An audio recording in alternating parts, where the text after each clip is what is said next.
It was November 11th, 1988, in a modest Victorian home on F Street in Sacramento.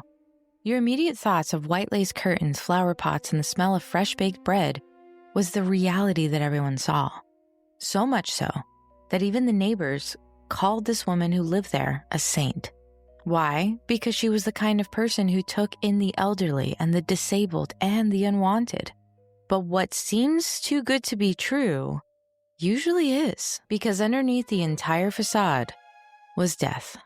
Welcome to GBRLIFE Transmissions. I'm your host, Caitlin, and you're listening to GBRLIFE of Crimes, where we explore not just what happened in crimes committed by women, but why they happened and the psychology behind them.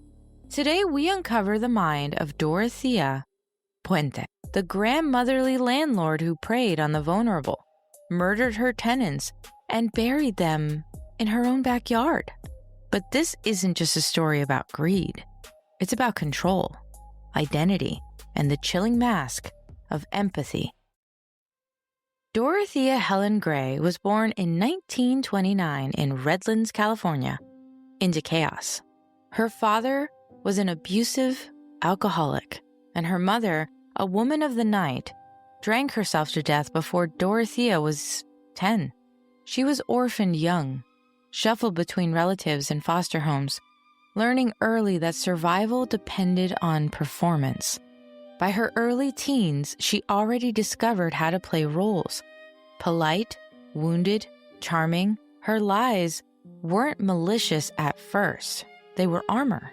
She lied to be liked, to be pitied, to be seen as something other than disposable. But over time, that need for survival twisted. Lying became habit. Apathy, or at least the appearance of it, became her greatest weapon. By her 20s, she had reinvented herself completely. She told people that she was a teacher, then a nurse, then a social worker. The truth, she had been in trouble with the law.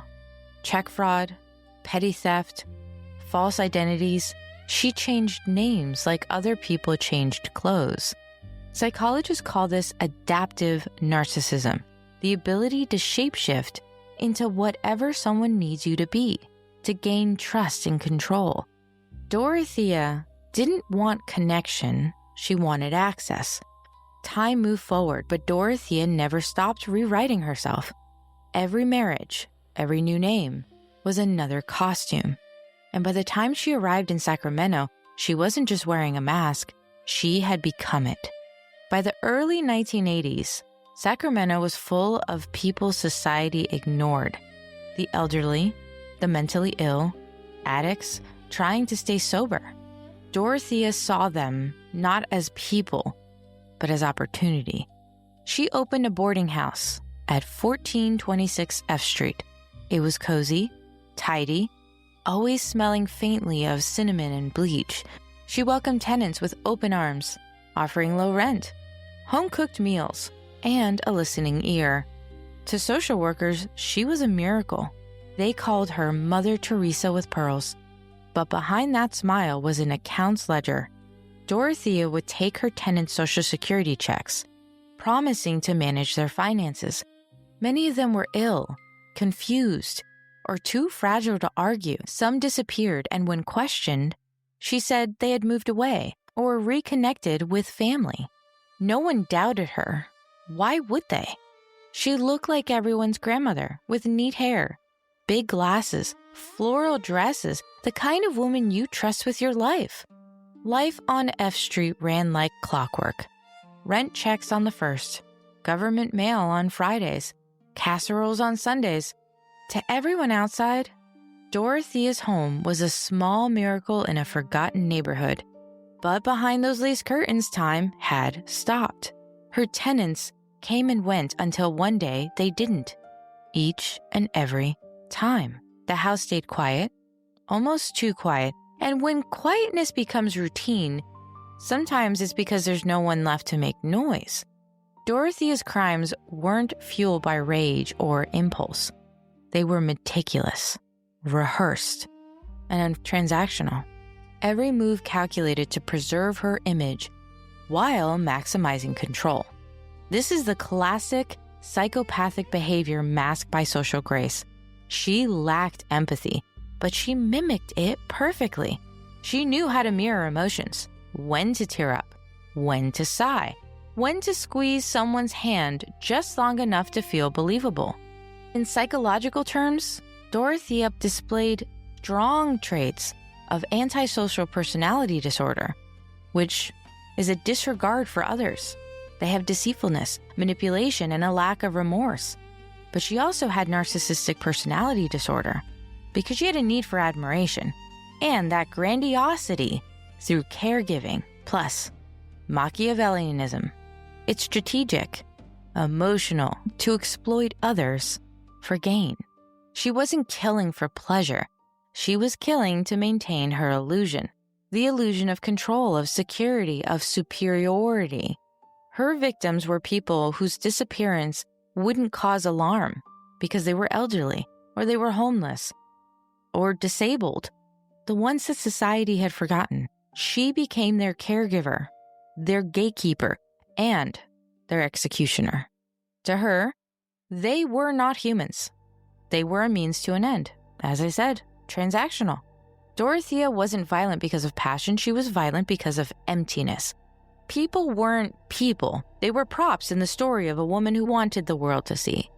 And in psychology, that's called instrumental empathy, the ability to understand emotion only to use it as a tool. And Dorothea was fluent in it. The first real crack did appear, because of course, there's always a way to know when someone's a criminal. And this happened when a social worker noticed one of her clients, a man named Bert, hadn't been heard from in weeks. When he asked Dorothea where Bert was, she smiled sweetly and said, "Oh, he went to visit family." But something about her tone didn't sit right. So police came to check. They noticed the soil in her backyard had been freshly disturbed, and that's when the digging began. Over several days, they unearthed 7 bodies, each carefully wrapped, decomposed, and buried in her garden. The smell was overpowering. The quiet neighborhood filled with the cameras, reporters, and disbelief. A grandmotherly woman with silver hair and bifocals standing behind yellow tape, watching as police unearthed her secrets. At one point, she even offered coffee to the officers as they worked. And then she vanished because she fled to Los Angeles under a fake name.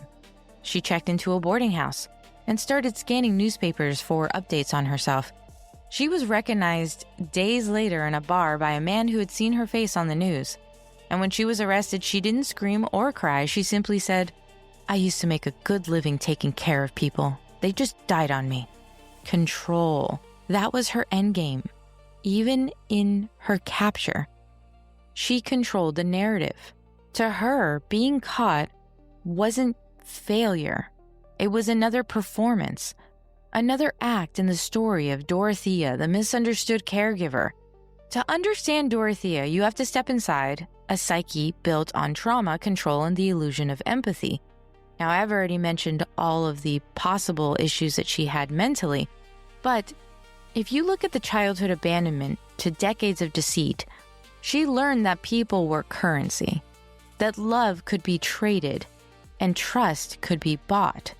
In interviews, she rarely expressed guilt. Instead, she focused on how people perceived her. She'd say things like, "They needed a place to stay, and I gave them one. I'm not a monster, I'm just misunderstood." That's not remorse. That's impression management, a hallmark of psychopathy. She used caregiving as camouflage. Every act of kindness was calculated, every smile rehearsed, and beneath that nurturing exterior lived something chillingly hollow. And psychologically, Dorothea represents the cold empathy type, a manipulative empathy where someone understands others' emotions cognitively but not emotionally. She could read pain. She could imitate comfort. She could weaponize compassion, but she never felt it. What's striking is that Dorothea's crimes weren't about chaos. They were about order. She wanted control over her life and death. She wanted control over her finances, her identity, her perception, others' perception, and reality. So by murdering her tenants, it wasn't personal to her. It really was practical. Dorothea Puente's story isn't just about murder, it's about how trauma can evolve into control. How the child who once lied to survive can grow into an adult who kills to maintain the lie. She was convicted of 3 murders in 1993 and sentenced to life in prison without parole. Authorities believe that she killed as many as 15. Even behind bars, she remained a contradiction, polite, gracious, but endlessly manipulative. She gave interviews to journalists, cooked meals for fellow inmates, wrote poetry, and maintained her innocence to the end. But she did die in 2011 at the age of 82, still insisting she was misunderstood. Her prison cell was neat, organized, as if she still ran a boarding house for lost souls. But her story endures because it forces us to question the nature of evil. Not the loud, violent kind, but the quiet, smiling version that wears perfume, serves tea, and looks like someone's grandmother. Some killers hide behind rage. Others hide behind charm. Dorothea Puente behind kindness. A counterfeit compassion so convincing it fooled the entire city. But empathy without conscience is a mask. And sometimes, as I always say, the most dangerous monsters are the ones who look like they'd bake you a pie.